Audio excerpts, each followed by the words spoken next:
How would you assess the road trip now that you guys are over or done with it? I mean, we learned on it.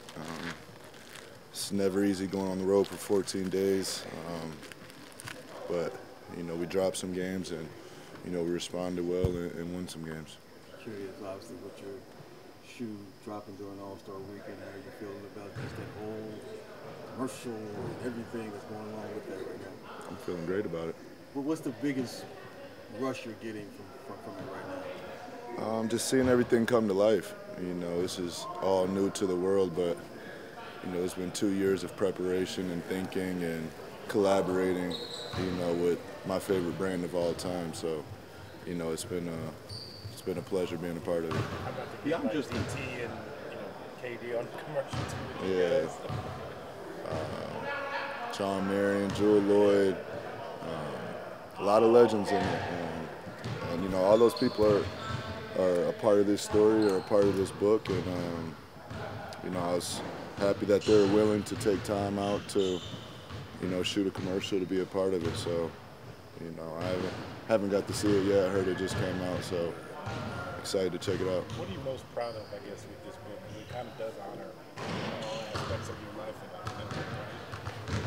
Yeah, I mean, it's just every kid's dream, especially with the brand Nike. You know, no shots to all the other companies, but having a shoe with the swoosh is, you know, a whole different level. So, you know, I've been Nike my whole life since grassroots age, so to finally see it come full circle of all those dreams that I have, you know, it's a crazy feeling. Look, beyond the obvious of just spending more time on the court together, what is tangible that you can put your finger on? You guys, the three of you playing 15 straight games together, where have you seen the most growth? I mean, it's hard to pinpoint it to one area. I'd say all over. I think we learn something new every game, depending on the matchup, depending how, you know, teams guard us. I think with all the firepower we have, we force teams to throw different defenses and switch things up. So, and on the defense end, same things. Once it gets to the playoffs, I think versatility and be able to switch rotations and switch schemes on the fly is important. So, you know, the quicker coach can throw some in and we all be on the same page, the better. Have you had any moments where, like, oh man, I feel like I've been playing with this guy for 5 years, where like a pass is made, a cut is made, a read is made? Yeah, I mean, there's plenty of times that, because one, I've been fans of all these guys, and you know, now we're teammates. I've studied the game closely, and you know, I'm not just talking about the three of us. I'm talking about everybody on the team. So, I mean, still some more learning to do. Like you said, 15 games is a small sample size, but we're definitely learning and growing.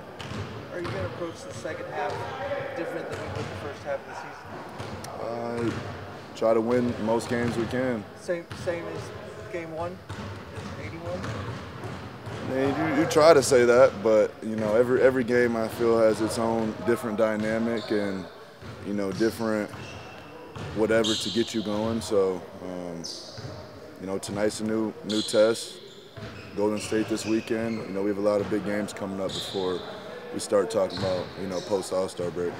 Devin, Coach has talked about how you and KD just push each other out there, but with Beal, I know it's been a small sample size. What have you learned from him and maybe gained from him pushing each other out there too? I mean, he's just a go-getter.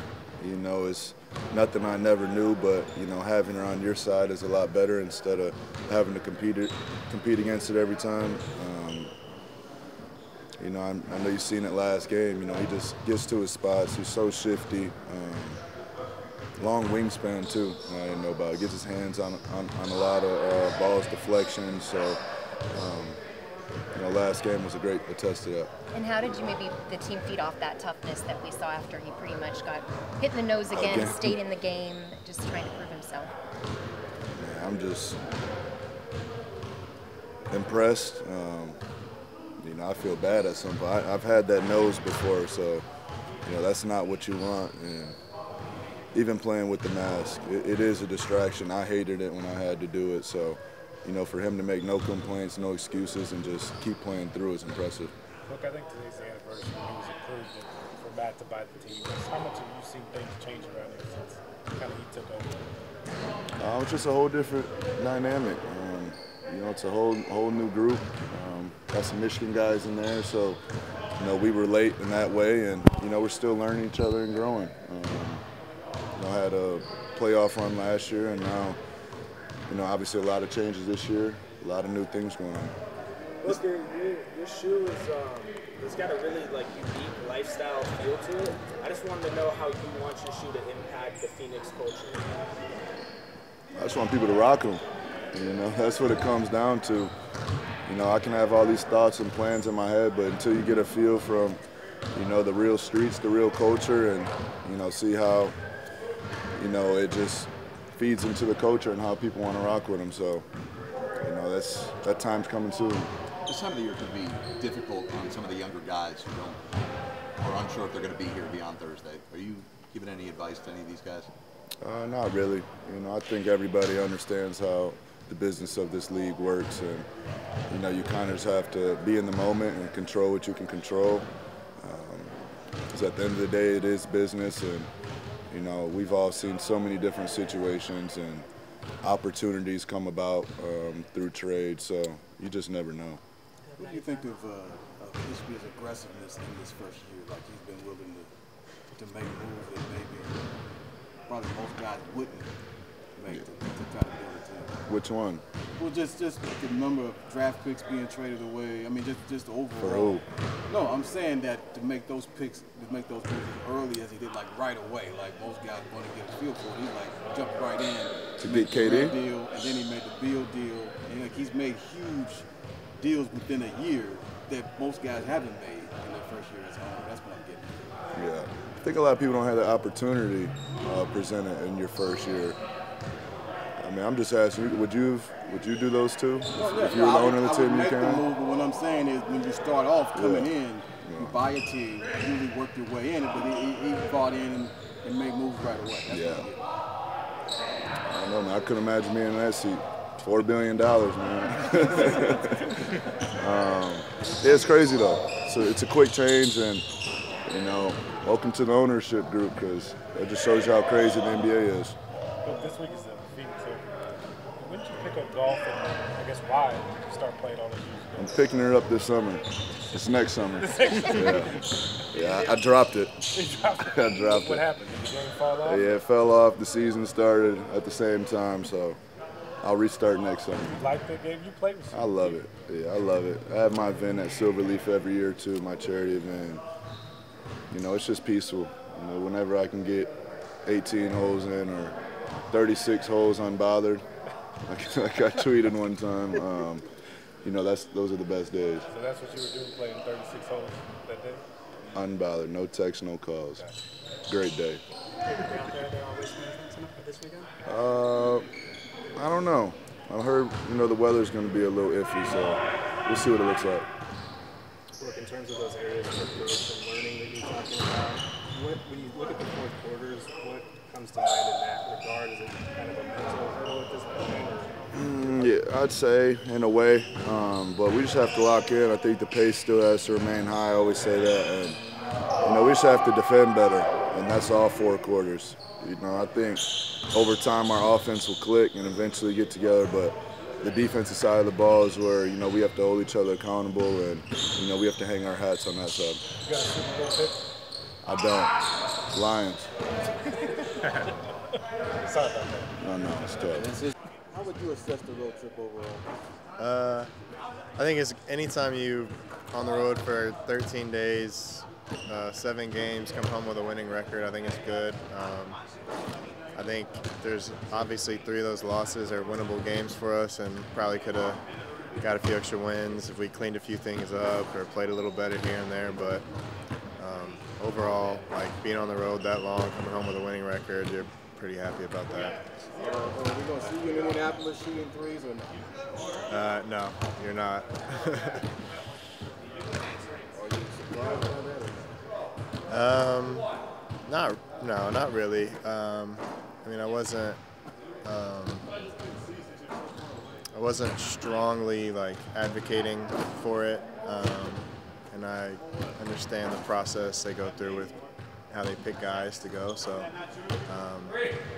it's I'm okay on my end. Maybe another time. So you're going to fully take advantage of the All-Star? Yeah, we got a good break this year, so I'm going to take advantage of it, get a nice vacation in with my wife, reset, get a little break for the body, and come back feeling great. Was it somewhat of a choice, Grayson? Like, did you push more for it and just didn't? For sure, and I think maybe it would have worked out if I did, so I think it's a little bit of both. But at the end of the day, like this is the most minutes I've played in a season by a good bit. I've played in most of the games this year so far. I just feel like that 5 days for me is pretty valuable, and to get that rest. But obviously the three-point contest, being invited, is a great honor to go and compete and be recognized as a great three-point shooter. So I'll be watching. Do you approach the season differently in the second half than you did the first? A little bit. I think just because it's on everybody's mind that you're gearing up towards the end, like you're starting to, like you don't really have time anymore. There's more of a sense of urgency. Like you have to have everything together, everything clicking as you're going towards the end of the year. You know, the working at the kink stuff is kind of pre-All-Star break, and the post you're supposed to be clicking and playing your best basketball going into the end of the year. I was just curious, what have you seen from the fourth quarter? Does it feel kind of like a mental hurdle more than anything for you guys at this point? I think a little bit. And, you know, a lot of the times it's us having a lead, and it's not easy to play in this league with a lead like that at the end of the game, especially with how explosive teams are. And, you know, sometimes you try to slow the game down to get into a thing where you're running the clock, but also you might play better if you're pushing the pace still. So it gets a little tricky, but, I mean, I think we're figuring it out, and we're kind of figuring out how to continue to be efficient offensively, get buckets, get stops as we slow the game down and play a little slower in the fourth. Or in those situations where you're at 10 or 15, continuing to push the pace and try to push that lead to 20, 25 and get a team out of there. I know you've done this sort of thing before, but based on your former team results tonight, Yep. Is there a little extra move for you in a game like this? Or? I don't think so, no.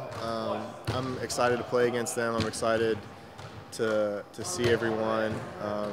I got traded in September, and now it's February, and so I was about to gear up for training camp with these guys, and now I'm gone, so this is my first time seeing them, saying what's up to everybody. So I'm excited to see everyone, from the players to the staff. And but yeah, hopefully I want to get this win tonight for sure too. With the road trip, what do you want to see carry over from that into these 2 games before you guys do get back out of there? I thought we did some pretty good stuff defensively. We really followed our game plans well each game, and so hopefully that continues to carry over these next few games going into All-Star break, and continuing to have our identity defensively, and offensively we're